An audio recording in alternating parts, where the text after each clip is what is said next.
안녕하십니까 여러분들, 산책처럼 사주입니다. 오늘은요 오행부터 라는 제목으로 영상을 올려보고자 합니다. 명리 공부하시다 보면은 아무래도 십성에 더 많은 관심이 갈 수밖에 없습니다. 그 내용이 너무 자극적이거든요. 그래서 저도 이제 명리 유튜브 찍으면서 항상 느끼는 건데, 그 십성 관련된 자극적인 내용 올리면은 조회수가 막 넘칩니다. 네, 뭐 예를 들면은 뭐 편제라든가 뭐 겁재라든가 이런 친구들이 가지고 있는 자극적인 코드들이 있잖아요. 뭐 또는 편관이라든가. 네. 그리고 그러다 보니까 우리가 공부하면서 이런 데 신경이 집중될 수밖에 없고요. 그 다음에 이제 두 번째는 상생상극에 많은 관심을 갖게 됩니다. 왜냐면 이게 기본 중에 기본이다 보니까 뭐 토생금, 금생수, 수생목, 목생화, 뭐 목극토, 뭐 이제 이런 부분에 많은 관심을 갖게 되는데요. 사실 이 부분을 보기 전에 먼저 오행부터 보시는 게 더욱 좋지 않을까 싶습니다. 여기서 말씀드리는 오행이라는 거는 상생상극보다도 그냥 본연의 그 세팅 값이 어떻게 되어 있는가, 그거부터 우리가 먼저 관찰할 필요가 있다라는 거죠. 제가 예시를 한번 들어보겠습니다. 예를 들어서 무토일간이 있는데 신월에 태어났고요. 그리고 신자진이 이렇게 형성되어 있다고 가정을 해볼게요. 자, 그러면 우리가 뭐 십성을 배제하고 상생상극 막 이거부터 보면은 수기운이 너무 강한데 무토가 견딜 수가 없으니까 어떻게 하면 좋나? 이게 토극수를 해야 되는데 그렇게 못하는데 어떻게 하면 좋지? 이런 생각이 드실 수 있잖아요. 그런데 있는 그대로 한번 보시는 거예요. 있는 그대로라는 건 뭔가 하면은 얘를 계절적인 기운으로 보시라는 겁니다. 계절적 기운. 자, 무기토 같은 경우에는 화기운, 즉 따뜻한 기운이 있을 때 힘을 받잖아요. 근데 신자진이 돼 있어서 수기운이 많은 건 맞지만 신금은 양력으로 8월입니다. 8월에 출생했다 그러면 사실은 더울 때거든요. 그래서 이 사람이 신월 초에 출생했다. 신중에 무토가 힘을 발휘할 때 이때 출생했다. 그렇다면은 신자진에 있어서 수기운이 대단히 많은 것도 사실이지만, 한편으로는 우리가 사실 여기서 화기운이 눈에 안 보였잖아요. 근데 뜨겁기 때문에 화기운이 여기에서 존재하고 있구나. 얘가 무토를 지탱해주고 있는 역할도 하고 있는 것은 맞구나. 이렇게 판단할 수가 있겠죠. 자, 또 비슷한 예시로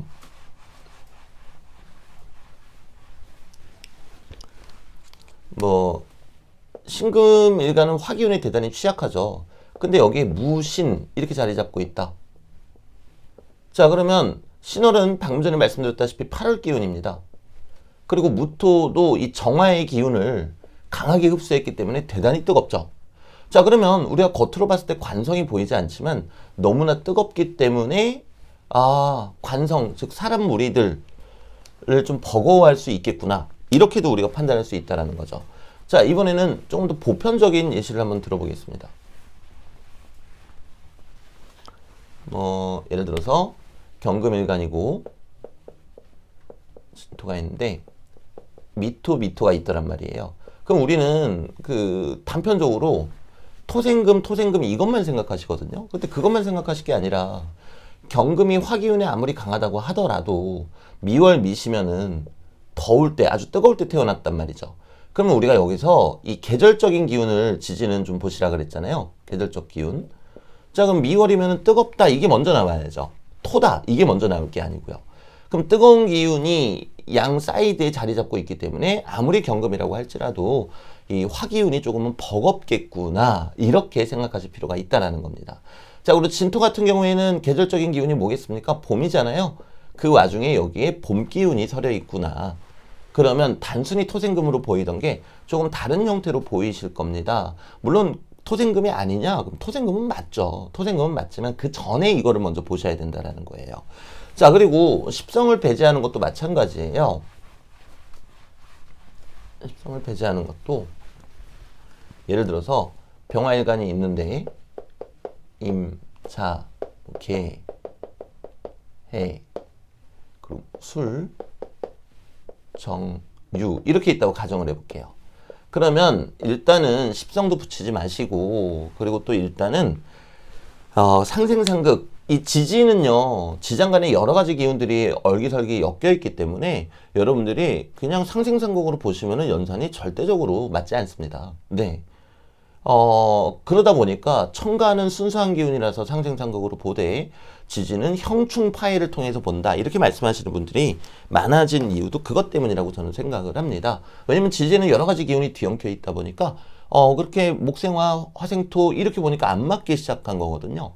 그러니까 여기는 형충파해라는 그런 어떤 원리, 공식을 가지고 보겠다. 이제 이러는 분들도 많이 생기신 거겠죠. 저 같은 경우는 그냥 그렇다면 이 지장간에 있는 기운이 어떻게 얽히고 설키는지 그것을 보면 되지 않겠는가. 이제 이렇게 생각을 한 거고요. 자, 말이 길었습니다. 이 명식도 한번 볼게요. 보실 때 여러분들이 뭘 느끼셔야 되냐면은 겨울에 태어났구나. 이게 첫 번째예요. 근데 병화일간이죠.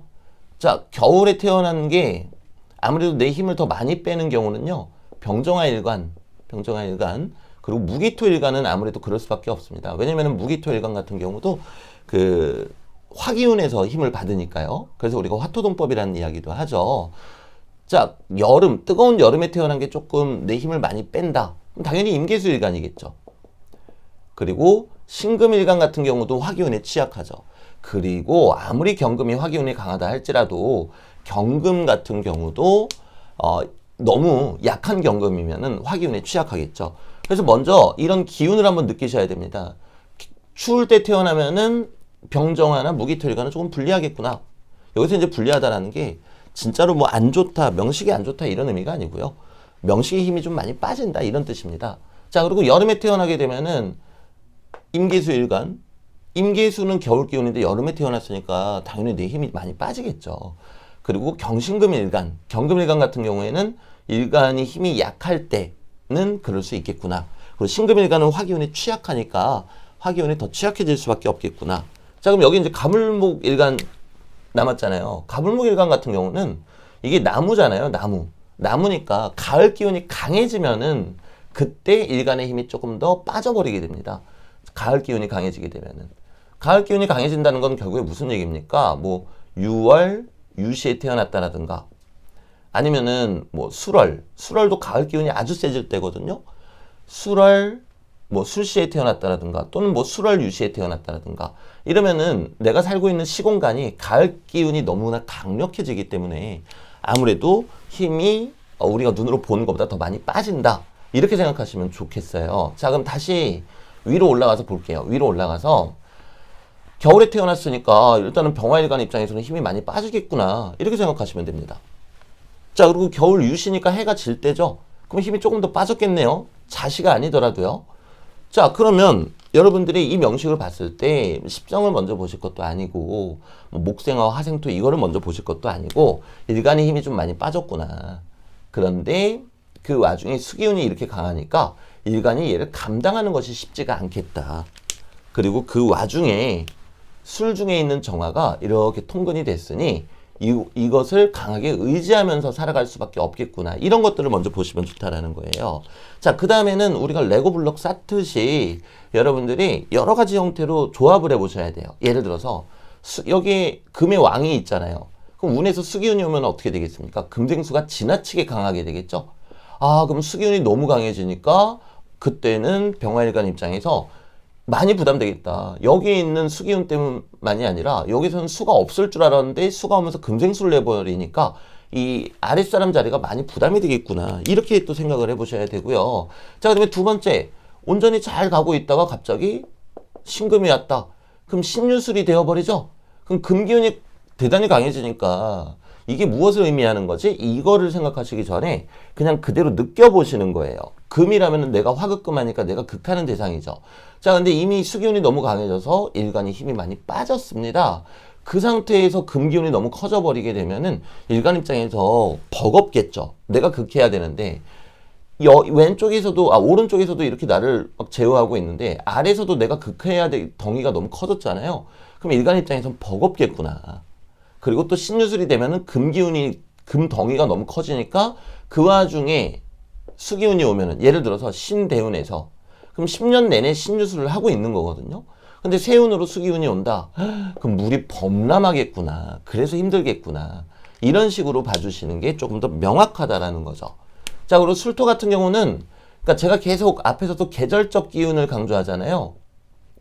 인호술이니까 화기운이다. 이것을 생각하시기 전에 우리는 이 땅에 살고 있습니다.